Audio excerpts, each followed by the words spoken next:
بسم اللہ الرحمن الرحیم. In the name of Allah, the Beneficent, the Merciful. السلام علیکم دوستوں، کیسے ہیں آپ سب لوگ؟ میں امید کرتا ہوں کہ آپ اور آپ کے گھر والے خیریت سے ہوں گے، آپ سب لوگ ٹھیک ٹھاک ہوں گے۔ چینل پر آنے کے لیے، ویڈیوز دیکھنے کے لیے آپ سب لوگوں کا بہت بہت شکریہ۔ دوستوں، میں حضرت علی کے سارے قول آپ لوگوں کے ساتھ شیئر کروں گا، جتنے بھی ہیں سب شیئر کروں گا، اور آپ اگر ان کو سننا چاہتے ہیں تو آپ چینل کو سبسکرائب کر لیجئے۔ تو وقت ضائع کیے بغیر چلتے ہیں آج کے قول کی طرف۔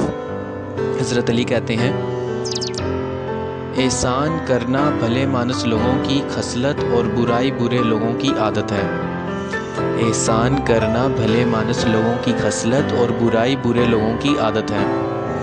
دوستوں، اس قول کے اندر حضرت علی ہمیں یہ بتا رہے ہیں کہ کوئی بھی شخص جو آپ کے ساتھ اچھائی کرتا ہے یا کوئی بھی شخص جو آپ کے ساتھ برائی کرتا ہے، وہ اس کی ہیبٹ ہے، وہ اس کی عادت ہے۔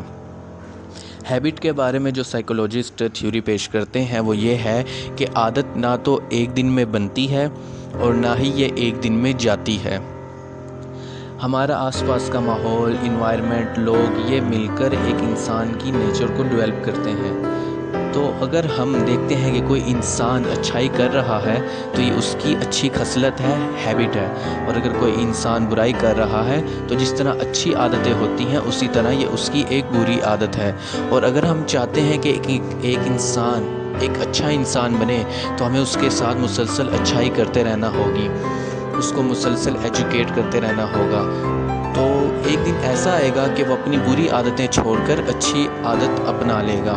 ہمیں انسانوں پر یقین کرنا ہوگا، ان کے ساتھ وقت گزارنا ہوگا، انہیں سمجھنا ہوگا۔ ہاں، اس چیز میں ہمارے پاس ناکامیاں بھی آئیں گی، لیکن ہمیں کیا کرنا ہے؟ ہمیں اپنے آپ کو موٹیویٹ رکھنا ہے۔ تو اگر کوئی آپ کے ساتھ برائی کرے تو آپ نے پریشان نہیں ہونا، کیونکہ یہ اس کی ہیبٹ ہے، یہ اس کی عادت ہے، وہ ایسا ہی کرے گا۔ آپ اس کے ساتھ ایسا کیجئے، اس کو معاف کیجئے، اس کو سمجھائیے، اگر وہ نہیں سمجھتا تو اس کے حال پر چھوڑ دیجئے۔ ویڈیوز دیکھنے کے لیے اور چینل پر آنے کے لیے آپ سب لوگوں کا بہت بہت شکریہ۔